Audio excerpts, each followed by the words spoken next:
Bismillah ar-Rahman ar-Rahim. Mes frères, mes sœurs, il est temps qu'on parle sérieusement d'un sujet qu'on a tous entendu, tous cru, et peut-être même tous répété sans vraiment réfléchir.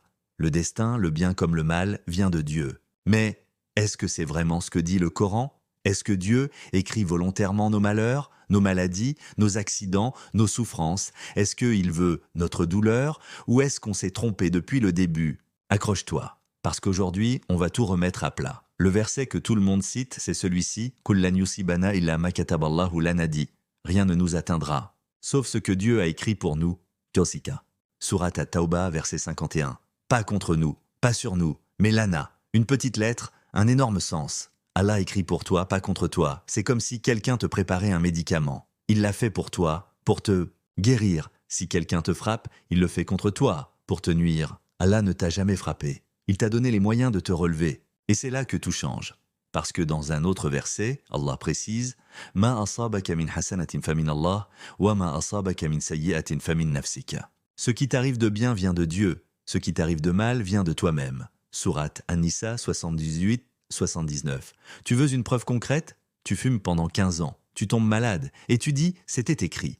Mais qui a allumé la cigarette? Allah? Non, c'est toi. Autre exemple, une épidémie arrive. Allah t'a donné une tête, des médecins, des masques, des vaccins, des précautions. Si tu ignores de tout ça et que tu tombes malade, ce n'est pas le destin, c'est toi. Le destin, ce n'est pas une condamnation, c'est un cadre. Allah t'a dit « Wa an laysa lil insan illa ma sa'a » L'homme n'aura que ce pourquoi il fait des efforts. Sourate An-Najm, verset 39. Tu veux réussir? Agis.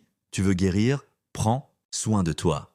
Tu veux changer ta vie? Commence par bouger. Même le prophète Ibrahim, alayhi salam, quand il parle de la maladie, il dit « Wa idha maritu fahuwa yashfin » Et quand je suis malade, c'est lui qui me guérit. Sourate Ash-Shu'ara, verset 80. Il ne dit pas « Quand Allah me rend malade », il dit « Quand je suis malade, il assume ». Et Allah dit encore « Ma asabakum min musibatin fabima kasabat » Aidikum, ce qui vous atteint comme malheur vient de ce que vos mains ont causé. Sourate Ash-Shura, verset 30. Même chose dans Sourate Al-Imran. Qul huwa min indi anfusikum dit « Cela vient de vous-même » verset 165.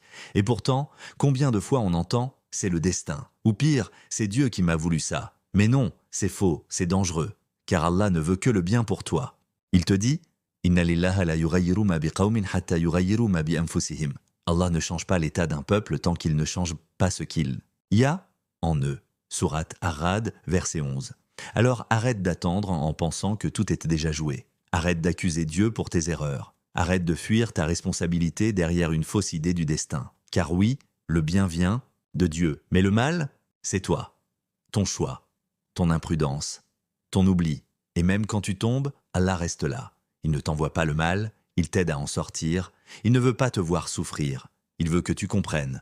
Comprendre que tant que tu crois que tout est écrit contre toi, tu restes victime.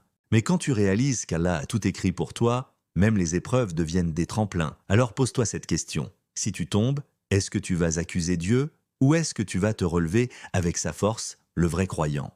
Ne dis pas « c'est écrit, je ne peux rien faire ». Il dit « c'est Allah qui m'a donné les clés, à moi de les utiliser. Barakallahu fikoum ». Que ce rappel fasse briller la vérité dans ton cœur. Wassalamu alaykum wa rahmatullah wa barakatuh.